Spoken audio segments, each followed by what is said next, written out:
Assalamualaikum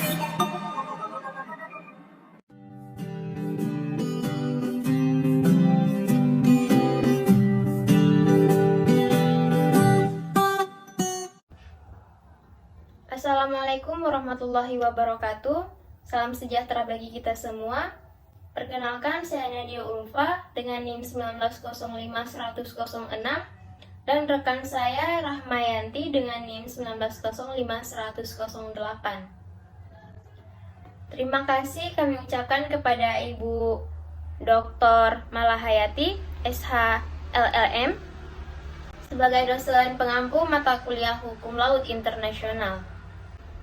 Baiklah, untuk pertemuan kali ini, saya dan rekan saya akan membahas tentang hasil analisis penyelesaian sengketa Laut Cina Selatan oleh Badan Arbitrase Internasional.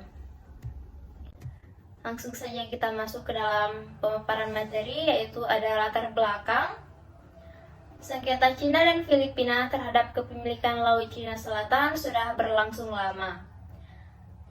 Pada tahun 1994, Filipina mengajukan tuntutan ke pengadilan arbitrase di bawah UNCLOS yang telah diratifikasi oleh 60 negara. Perjanjian ini mendefinisikan wilayah perairan, landas kontinen, dan zona ekonomi eksklusif. Selanjutnya, pada tahun 1995, Cina semakin frontal dengan melakukan pembangunan di Pulau Mischief Reef yang dikatakan akan berfungsi sebagai tempat penampungan bagi nelayan. Filipina kemudian menyampaikan protes melalui ASEAN. Pada tahun 1997, kapal Angkatan Laut Filipina mencegah kapal Cina mendekati Scarborough Shoal. Pulau karang tidak berpenghuni dikenal sebagai Pulau Huangian di Cina. Dalam tahun-tahun berikutnya, Filipina menahan nelayan Cina berkali-kali untuk dugaan pencurian ikan di kawasan itu.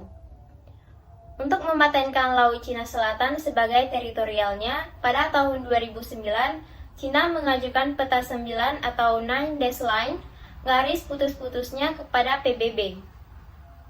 Pengajuan itu lantas ditentang oleh Vietnam dan Malaysia, diikuti protes dari Filipina dan Indonesia.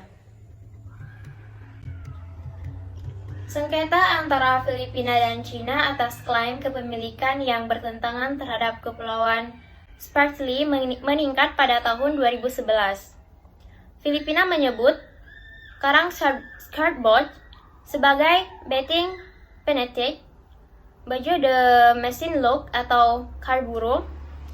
Cina telah menamakannya sebagai Kepulauan Huangian sejak tahun 1983.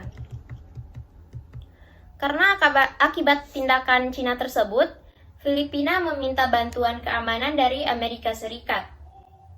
Awalnya, Amerika Serikat tidak memberikan respon positif terhadap permintaan Filipina untuk memberikan dukungannya dalam upaya Filipina menghadapi ancaman Cina. Selanjutnya, pada tahun 1995, Amerika Serikat juga belum bersedia untuk membantu Filipina. Pada tanggal 16 November 2011, Menlu Filipina Albert Del Rosario dan Menlu Amerika Serikat Hillary Clinton menandatangani deklarasi Manila sebagai strategi baru aliansi keamanan kedua negara dan sekaligus memperingati 60 tahun Mutual Defense Treaty 1951. Selanjutnya, pada Januari 2013, Filipina melalui Menlu Filipina Albert Del Rosario mengajukan Cina ke pengadilan PBB dengan harapan menyelesaikan sengketa di wilayah Laut Cina Selatan. Untuk selanjutnya, perkara sengketa Laut Cina Selatan yang ditangani mahkamah ini didaftarkan secara unilateral oleh pemerintah Republik Filipina untuk menguji keabsahan klaim Cina, antara lain berdasarkan UNCLOS. Selanjutnya ada posisi kasus. Pada tahun 2013, Filipina mengajukan keberatan atas klaim dan aktivitas Cina di Laut Cina Selatan kepada Mahkamah Arbitrase UNCLOS. Di Den Haag, Belanda, Filipina menuding Cina telah mencampuri wilayahnya dengan menangkap ikan dan mereklamasi demi membangun pulau buatan. Filipina berargumen bahwa klaim Cina di wilayah perairan lautan Cina Selatan ditangani 9 garis putus-putus bertentangan dengan kedaulatan Filipina dan hukum laut internasional. Kemudian baru pada tahun 2016, Pengadilan Arbitrase Internasional yang berbasis di Den Haag, Belanda, memutuskan Cina telah melanggar kedaulatan Filipina di Laut Cina Selatan. Mahkamah Arbitrase Perserikatan Bangsa-Bangsa atau PBB menyatakan bahwasannya negara Cina tidak memiliki dasar hukum untuk mengklaim wilayah perairan di Laut Cina Selatan. Namun, pemerintah Cina tidak menerima putusan tersebut. Sengketa ini menimbulkan banyak pertentangan maupun perdebatan, tidak hanya antara Cina dan Filipina saja, melainkan juga perdebatan antara lain Vietnam, Brunei Darussalam, Malaysia, dan Indonesia. Tetapi untuk Indonesia hanya menitik beratkan pada kasus Pulau Natuna saja.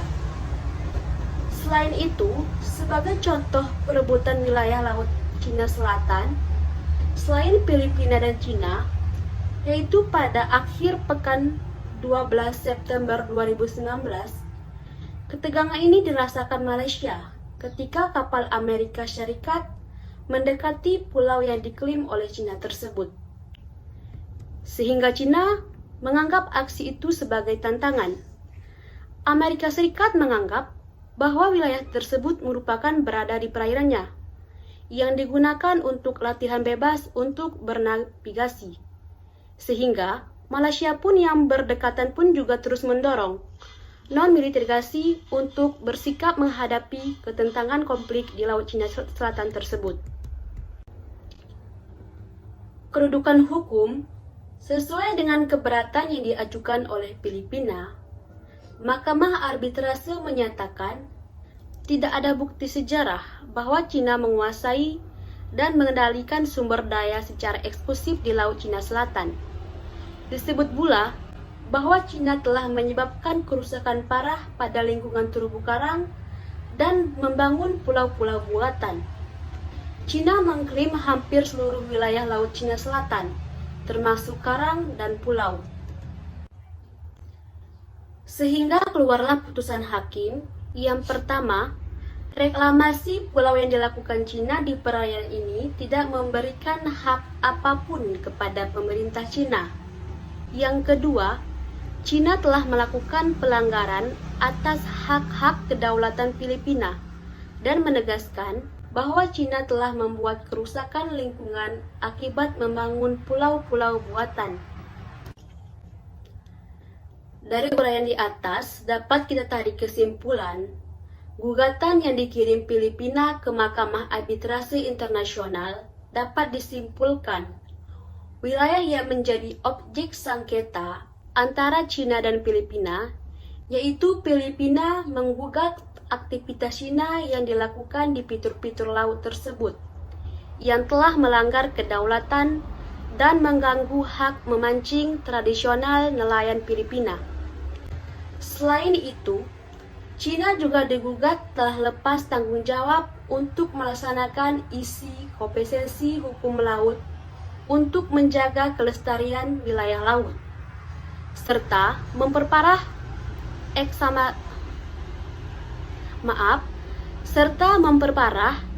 eksalasi sengketa dengan tetap menjalankan aktivitas yang menjadi objek sengketa selama proses penyelesaian sengketa dilaksanakan.